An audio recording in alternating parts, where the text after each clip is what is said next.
ఇక్కడ అత్తపూర్ వాటికి సంబంధించి ఇక్కడ ఒక పార్క్ ఉంది. ఈ పార్క్ హెచ్ఎండిఏ కిందికి వస్తది. సో, ఇక్కడ చిన్న చిన్న కొన్ని లోపాలు ఉన్నాయన్నమాట ఈ పార్క్‌లో.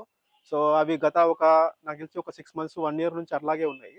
సో, వాటిని ఒకసారి రెక్టిఫై చేస్తే బావుంటదని ఇంటెన్షన్ తోటి మేము ఈ వీడియో చేయడం జరుగుతుంది. ఒకసారి మీకు ఆ పరిస్థితులు ఎట్లా ఉన్నాయో మీకు చూపించే ప్రయత్నం చేస్తాము. ఒకసారి రండి. ఇక్కడ ఈ టాయిలెట్స్ ఏవైతే ఉన్నాయో, సో, ఇక్కడ ఇవి కండిషన్స్‌లో లేవు. అంటే వాటర్ సోర్స్ ఉన్నాయి. బట్ టాయిలెట్స్ కండిషన్స్‌లో లేవు.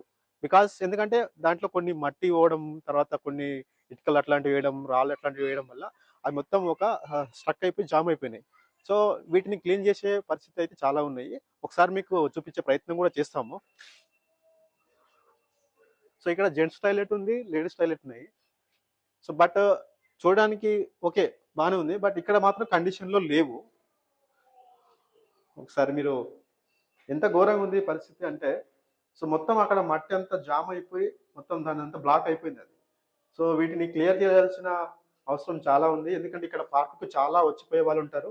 సో, ఎప్పుడైతే ఫెసిలిటీస్ అనేవి ఎక్కువుంటాయో అప్పుడు వచ్చిపోయే జనాలు కూడా ఎక్కువొస్తారు కాబట్టి తొందరగా చర్యలు తీసుకుంటే బావుంటదని మేము కోరుతున్నాము. ఒకసారి ఇక్కడ కూడా తీయండి. సో, ఎంత డ్యామేజ్‌గా ఉన్నాయి ఇవన్నీ. సో, సుమారుగా ఒక 6 నెలల నుంచి ఒక 1 ఇయర్ వరకు ఇలాగే ఉన్నాయని మాకు తెలుస్తుంది ఇన్ఫర్మేషన్ ప్రకారము. ఆ ఎలక్ట్రిసిటీ బోర్డ్ గూడంగా అలాగే చాలా డేంజర్‌గా ఉంది.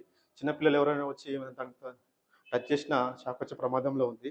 సో, ఈ ఒకటే ఇష్యూ గాకుండా ఇంకా ముందు అక్కడ పిల్లలు ఆడుకోవడానికి సంబంధించినటువంటి ఏవైతే ఉన్నాయో, సో, అక్కడ గూడా ఇన్‌స్ట్రుమెంట్స్ కొన్ని డ్యామేజ్ అవ్వడం జరిగింది. సో, ఆ డ్యామేజ్‌తో ఏం జరుగుతుందంటే పిల్లలు ఆడుకోవడానికి వచ్చినప్పుడు వాళ్ళకి తెలియకుండానే కొన్ని దెబ్బలు తగలడం గానీ, మొన్న రీసెంట్‌గా ఒక అబ్బాయి చిన్న పిల్లాడు ఆడుకుంటూ ఉంటే చిన్నగా ఇట్లా కాలుకి గాని, చెయ్యికి గాని ఇట్లా రాసుకెళ్ళి ఒక 5, 6 కుట్లు పడ్డాయంట. సో, ఇది కూడా చాలా ప్రమాదకరం విషయమే.